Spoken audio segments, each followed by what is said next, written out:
As COVID numbers across the country only are surging, the one thing that hospitals have completely run out of is oxygen. In most major hospitals, oxygen supply is in critically short supply. So short that doctors are having to make that very tough choice of who gets it and who doesn't. Essentially, who lives and who doesn't.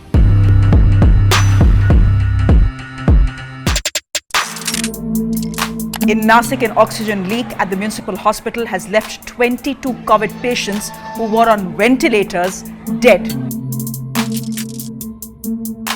This is a war, the biggest India has ever fought or ever will. A time when high-end defense technology needs to be used to save lives. The Defense and Research Development Organization, whose job is to develop cutting-edge fighters and missiles and combat platforms for India's armed forces, is now harnessing this technology that they have developed for the Tejas aircraft to make medical-grade oxygen.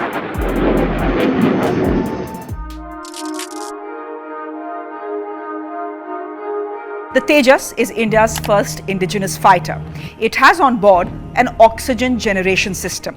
Now, this system breaks down molecular components of the atmospheric air and provides continuous oxygen to the pilot for long durations and in high altitude flights. Now, this sophisticated technology is being used to set up oxygen plants that can provide medical grade oxygen around the clock at a rate of 1,000 liters per minute. The DRDO has transferred this technology to private players who are using it to quickly put together 10 oxygen plants for Uttar Pradesh. Not just that, the DRDO is also offering a contraption called the Supplemental Oxygen Delivery System that is used by soldiers in extremely high altitude areas, say like Siachen or Ladakh. This system delivers oxygen based on your oxygen saturation levels and prevents a person from sinking into hypoxia, which is fatal in most cases. Now, this is exactly the situation that gets replicated in a COVID person, which is why oxygen availability becomes a matter of life and death. The oxygen delivery system is light, it's portable, it can be used at home for mild cases. The DRDO is hoping that it will be available in the market soon, but private players will have to step in for mass production. Apart from offering sophisticated military technology to fight the epidemic, another unprecedented step has been announced by the Ministry of Defense. The Indian Armed Forces will be opening their hospitals to civilians wherever possible. As health infrastructure across the country is stretched to the limit, with some 2.75 lakh cases being reported every day, Defense Minister Rajnath Singh has asked the Army to pitch in. All three forces, which means the Army, the Navy and the Air Force, run their own hospitals, which cater to the needs of veterans, of serving officers, jawans, their families as well. Now, these hospitals themselves are dealing with a crunch because of the rapidly spreading double mutant.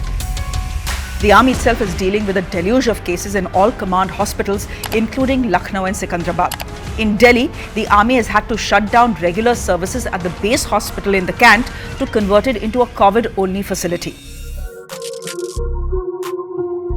In another major move, the Army, Navy and Air Force have been asked to identify and mobilize their retired doctors who have been fully vaccinated to man the COVID hospitals that are being created by the DRDO and HAL across the country.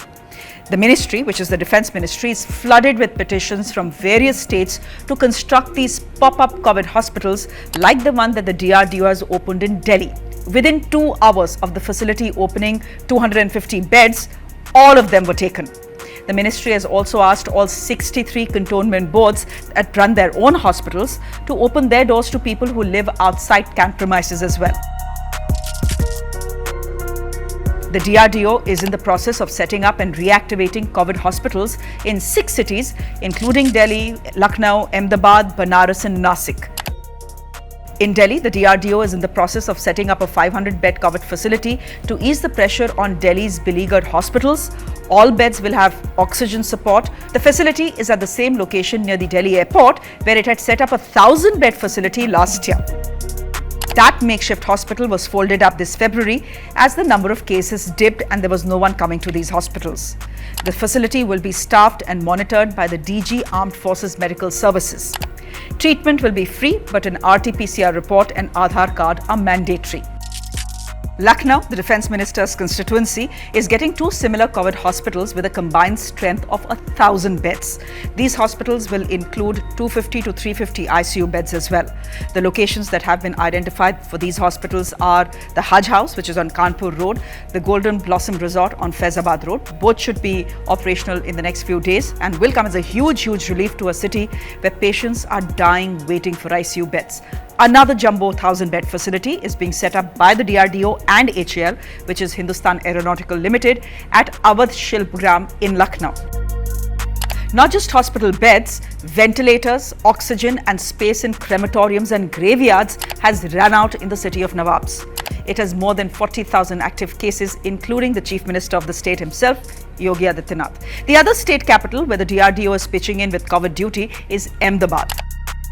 This is where a 900-bed hospital is being set up at the request of Home Minister Amit Shah.